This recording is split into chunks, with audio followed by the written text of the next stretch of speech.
Hello there guys, and welcome back to the channel. Now I am a bit late with my mate tier list, but I digress. Here we are, and as always the mandatory disclaimer. This is a mixture of my personal view of the game and the current game relevance and trends. Please do not use this tier list as a point of argument, but more as a food for thought.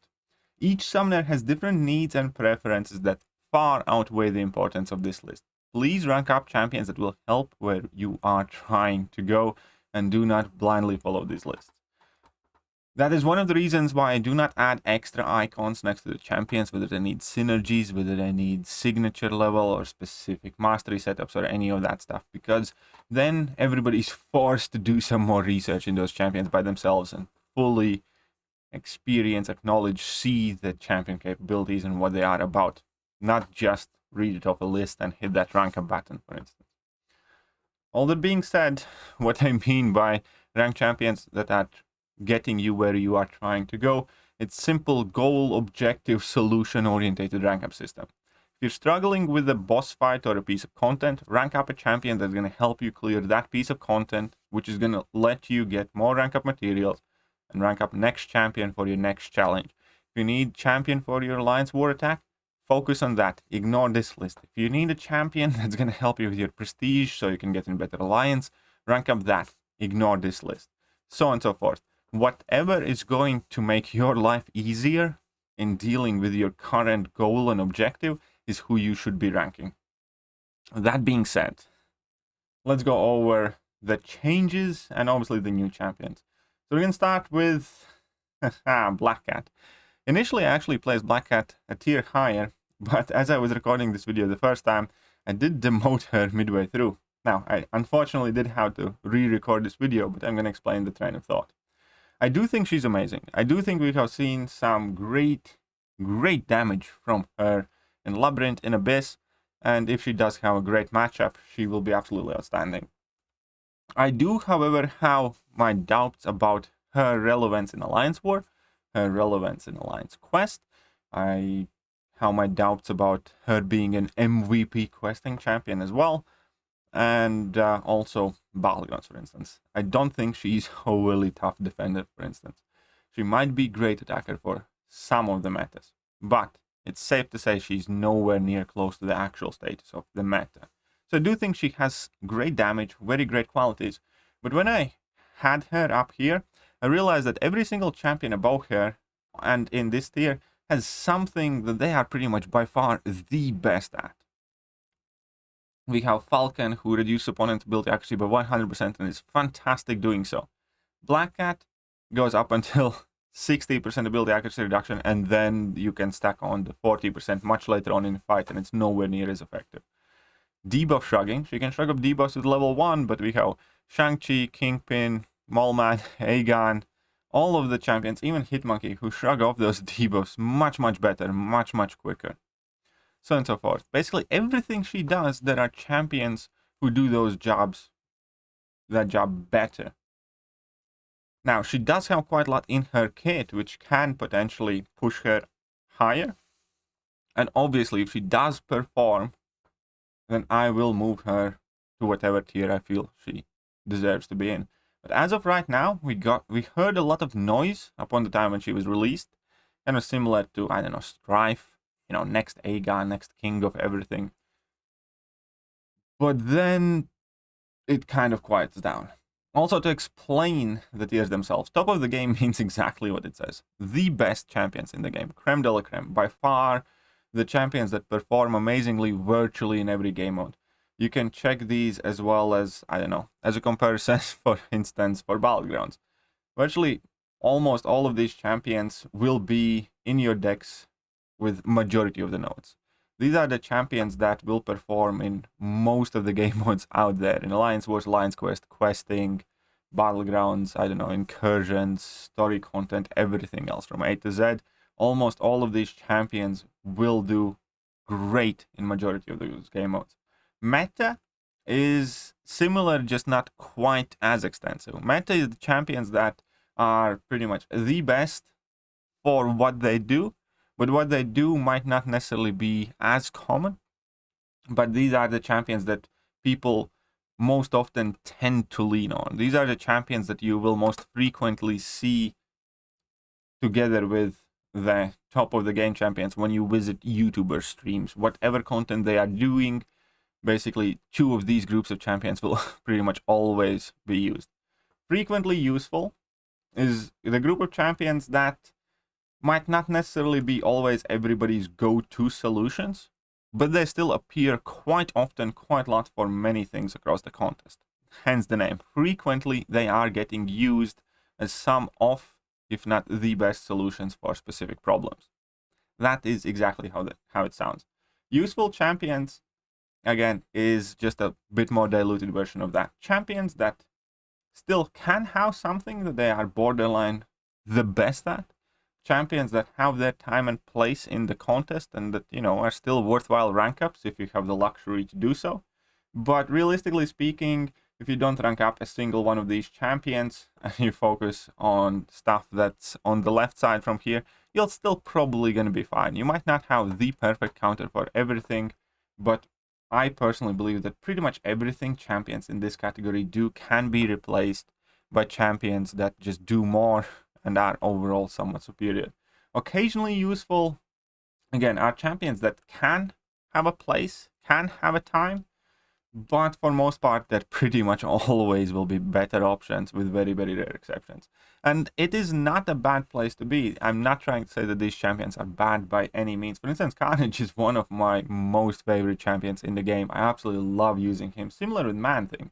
So fun, so awesome. I try to use this champion more than perhaps I should, but I do it because it's very fun.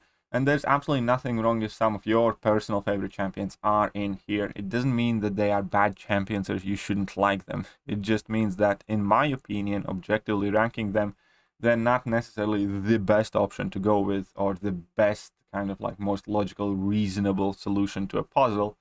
It doesn't mean that they can't do it. I have seen Sabretooth do some crazy things. Rogue has done some crazy things. It's just that it will not be the best solution for majority of the players. Simple as that. So often people get offended by the useful, occasionally useful tier. You shouldn't. Everybody can have their favorites, and that's okay. But you should not, or at least I try not to judge my favorite champions as some sort of argument for them being better than they are. There is a difference between I like that champion for my own personal reasons, or this champion is objectively better for everything that, I don't know, Hyperion is or something. And then we have useless, borderline, and unplayable or insignificant, which, it's harsh. There are some champions that could easily be kind of moved up a bit. It is a very harsh characterization of these champions, but for most part, very, very, very few people will find themselves leaning on these champions, especially because they would be great options for fights or because you would have to.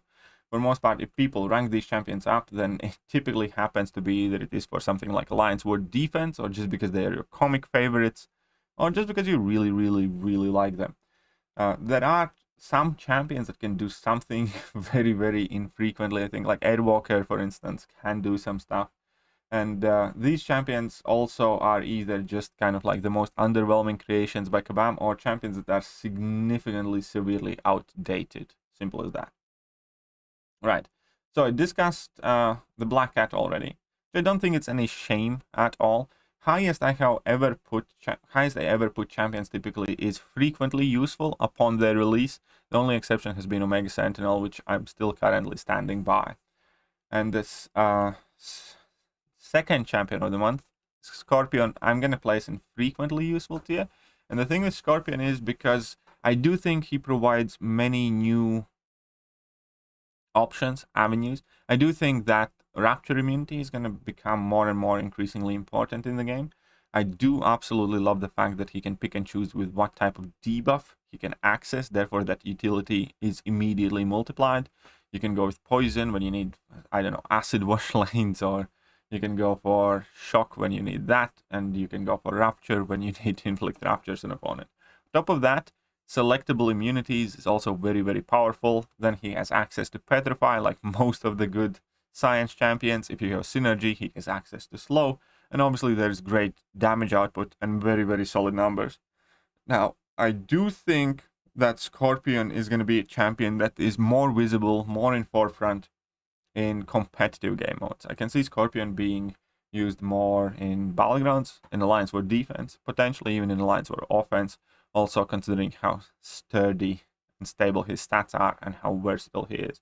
Now again, I might be miscalculating that and he might be underperforming, in which case I will relegate them. I have no reservations about pushing champions down if I feel that they have been placed too high. Speaking of that, I have relegated Professor X from top of the game to meta, where I do feel Professor X is present in our competitive landscape, but I do not feel that he's as dominant as Apocalypse or Archangel or Kitty Pryde or Magneto are, for instance.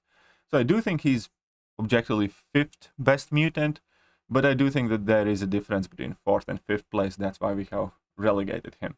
But we did have 2 promotions to top of the game, which are Nimrod and Ultron. Again, something that I have been discussing previously, but I do believe that these champions are reaping havoc now across the entire place. Both, all 4 of these tech champions, I think, are the best techs in the game right now. Nimrod is just walking all over every mutant everywhere he finds, maybe with possible exception of Bishop at times. And similarly to Ultron, Ultron just seems to be shredding through all pieces of content, including story content. We see Ultron in Alliance Quest, or we see Ultron just, shredding through Battlegrounds and stuff like that. So yes, Ultron and Nimrod both have been promoted to top of the game. There are several other promotions, like I moved Gamora after her buff to useful, because more people seem to have been enjoying her. I think Cersei is still infrequently useful, but there could be potentially a promotion, because I think Cersei is being used more and more. I did move up Toad to frequently useful, because Toad again is a champion that's gaining more and more steam as more and more people are acquiring him, because they are starting to realize how useful it is to have those passive poisons and those weird Toad interactions over there. He's good defender, he's good champion for Battlegrounds. We see him used for Alliance Force offensively. The fact that he's mutant obviously is significant too. The fact that he's getting those passive prowesses is becoming more and more important, and I do think that Toad is kind of moving upwards in the world.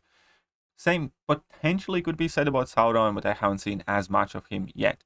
Also moved Storm to useful tier after her buff. Potentially there can be made an argument about her moving to frequently useful, but it's still very, very early days. And Storm definitely right now is a very, very good champion. The problem with Storm is that she's a hammer. That's what she does. She does damage. And at times, it is enough. At times, if your main offering to the table is colossal amounts of damage, it can be enough for some champions, but typically it isn't.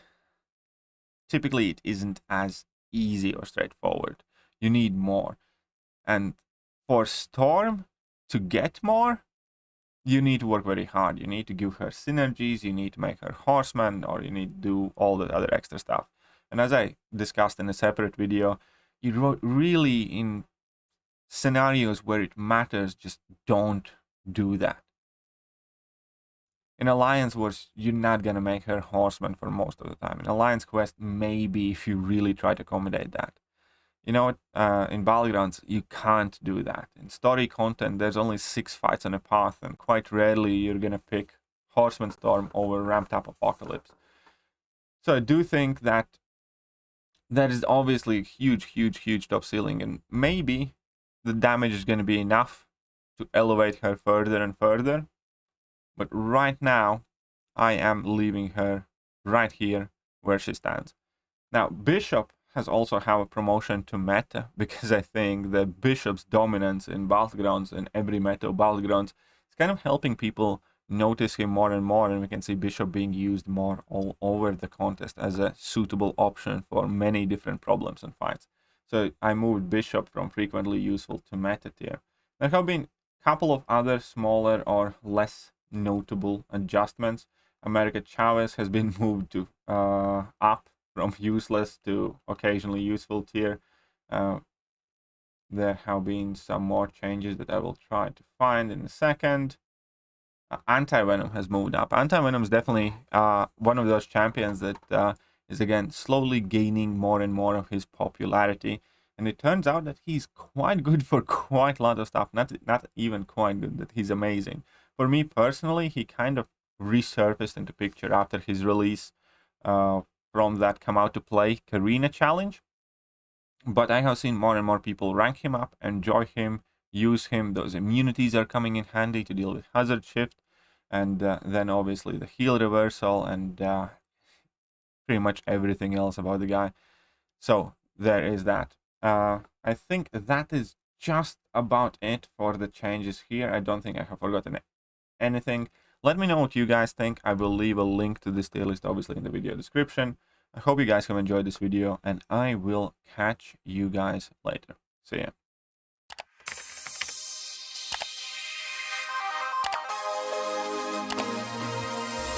Hello there guys, and welcome back to the channel. So we have all the information about